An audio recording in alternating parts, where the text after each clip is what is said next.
Since these PCs are getting hugely popular because of the price range they come in at and the power you get out of them, you know, the Pentium quad-core processor, I'm making a bit more of an in-depth video to what these are like. Now, this one ships with Windows 7. It's got the Windows 8 Pro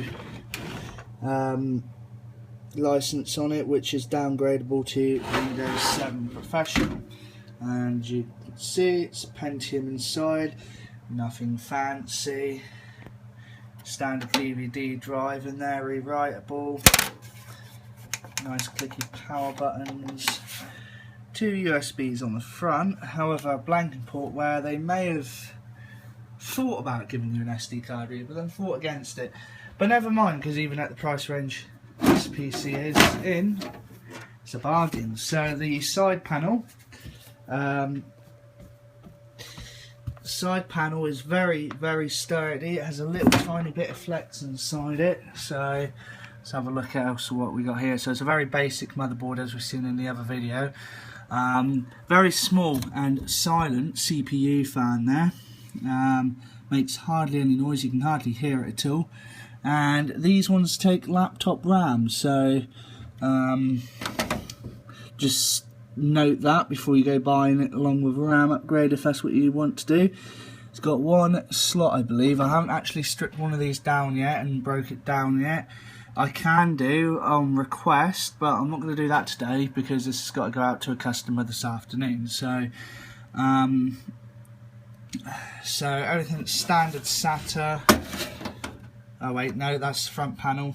What am I talking about? So that's your front panel connectors, and just working out where everything goes. SATA cables are there, go just below there, so plug that back in there. Very funny front panel setup that, but consider that this motherboard won't be going in anything else, and no other motherboard's going to be going in this case because it's specifically designed for that setup. Doesn't really matter. So those are probably things like USBs, audio, jacks, etc, etc. So standard SATA cable, power cables coming off the motherboard here. As you can see, the motherboard is powered by a laptop charger. So you can see the charging port there, right next to a little hook where you can hook in something. The only downside to these, and this is a real downside considering how many USB devices people use these days, they don't ship with many USBs now. There's one USB 3 at the top there, 2 USB 2 ports. Now they come with keyboard and mouse. Very nice keyboard, like the feel of it, like the sound of it. Very nice laid out. Build quality doesn't weigh a lot, but it feels nice to use. It feels nice, it feels sturdy.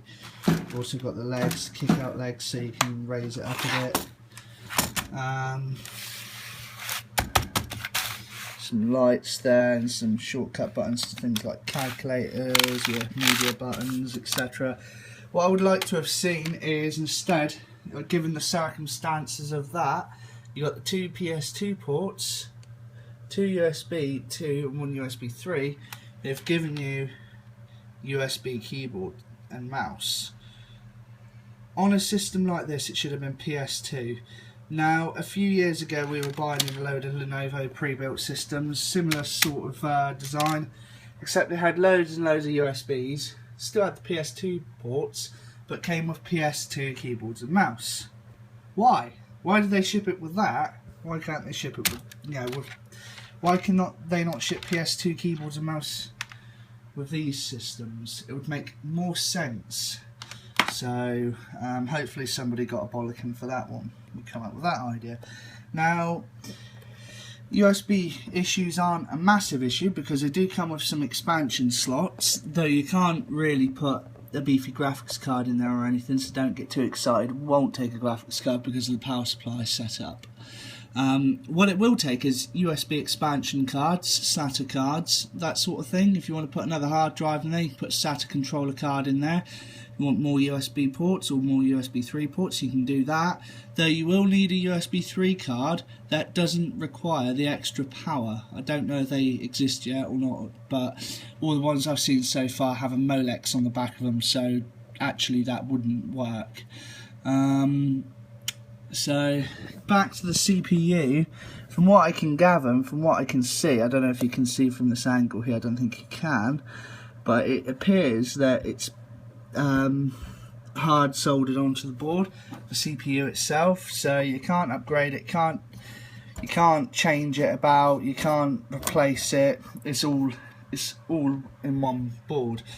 Now, given the Intel's rate of reliability, that shouldn't be an issue. I've only actually written off 3 or 4 Intel processors since being in this sort of job for many years, so the motherboard is more likely to fail before the processor, but even then, with Lenovo's hardware reliability, as you know, they're formerly IBM, I have faith that this PC will go on for years to come. It's nice and simple, there's nothing out of the ordinary there, they kept it to the basic, but with, it's like how can I put it, it's like lots and lots and lots and lots of power.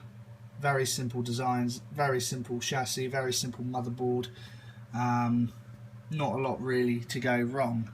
So back to the front of the case, my only comment on its looks is we could have put a sink plunger there, it looked like a Dalek. Other than that, very nice, very lightweight, good design with a handle there.